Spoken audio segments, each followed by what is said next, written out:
Welcome to Fantastic Vision. Please subscribe us before you watch today's video.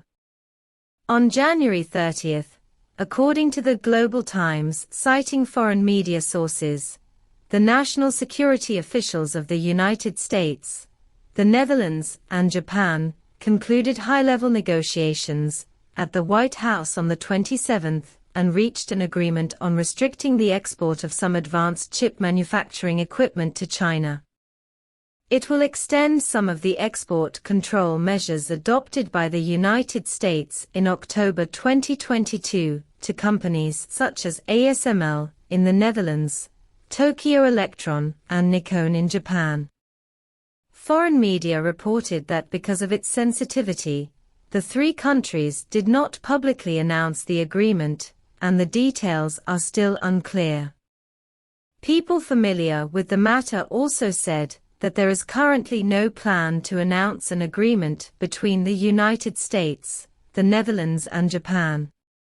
Actual implementation of the plans could take months, as the Netherlands and Japan still need to finalize their respective final legal arrangements.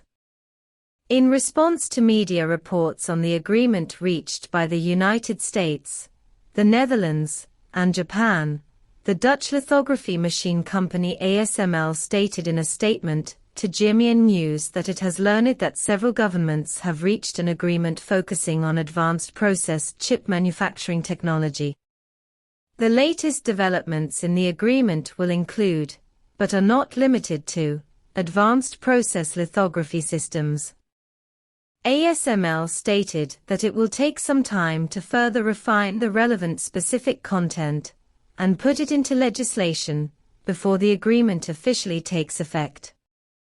It is expected that these measures will not have a substantial impact on the performance expectations for 2023.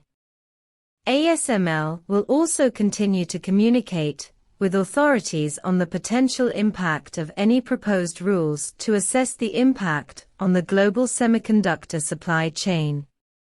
At the same time, ASML's global business will continue, and the industry needs stability and reliability to avoid further turmoil in the global semiconductor industry. What is the impact of the sanctions on China? First, the sanctions are the West's check and fill-in for China's advanced chip restrictions, and finally formed a de facto complete closed loop. The West is in a dominant position in the semiconductor industry, and the United States controls the West.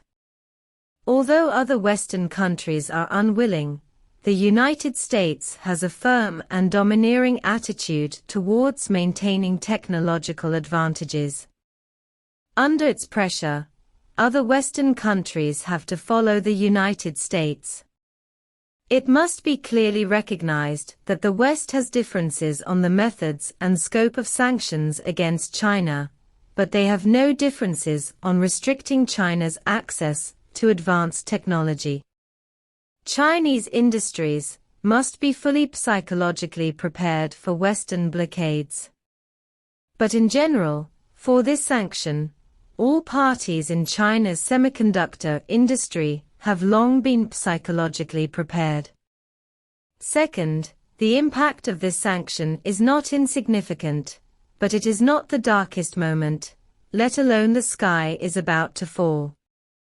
China's advanced process nodes have long been restricted. There are many links in chip manufacturing, all of which are indispensable. Except for lithography machines, other equipment and technologies have been restricted. It's just that the lithography machine is too famous and too glamorous, and it has become synonymous with advanced chip manufacturing equipment. Regardless of the equipment in Japan and Europe, the proportion of American equipment is about 30%, such as epitaxy equipment, etching equipment, thin film equipment, etc. The previous U.S. sanctions have made it difficult for China to manufacture advanced chips. The addition of Japan and the Netherlands now only increases the restrictions. Therefore, the spillover effect of the sanctions is not so obvious. It is not the darkest moment, as some media call it. There is no need to be overly pessimistic. Third, the sanctions can be said to be the last boots of the limited advanced chip manufacturing.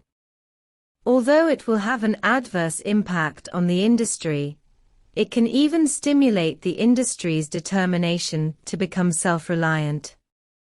Make the industry more aware of reality, give up illusions, return to pragmatism from impetuousness, do a good job in research and development, and solve high-level self-reliance and self-improvement. Of course, it takes time for semiconductors to become self-reliant, and the process is full of hardships and twists and turns. Chip manufacturing is a marathon with no end, only a low-key and pragmatic way to bury your head. As the CEO of ASML said, it will take time for Chinese lithography machine manufacturing, but eventually they will get there. Fourth, the siege of lithography machines this time, as the CEO of ASML said, will inspire China's determination to completely realize the self-reliance of lithography machines.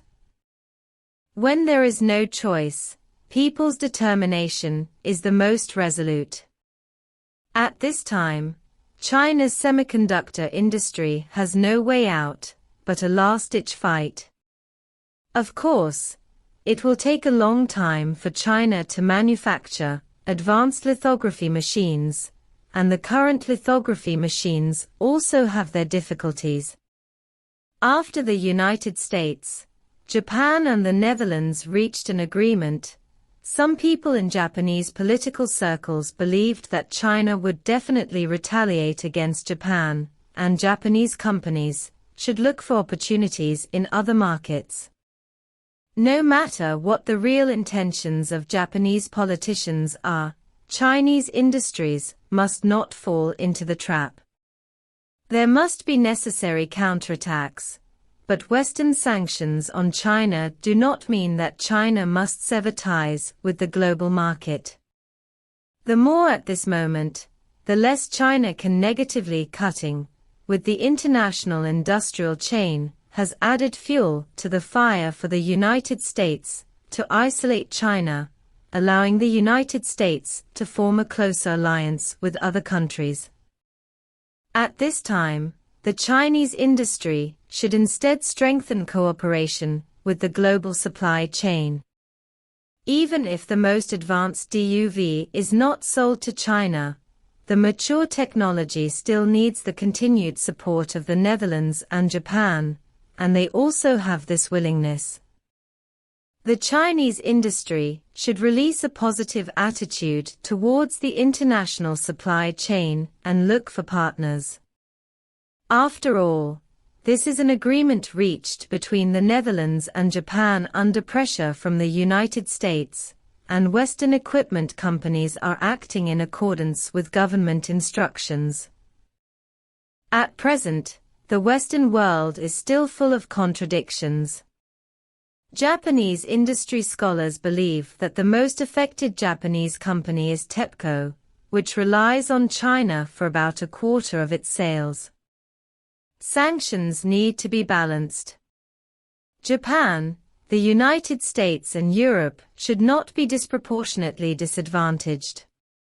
This is about fairness. Dutch officials also have opinions. In their view, the new control measures are the so-called national security issues of Western countries. The consequences should be borne by the entire West. International cooperation has always been an important driving force for China's technological progress. If the door is not completely closed, we must do our best to fight for it.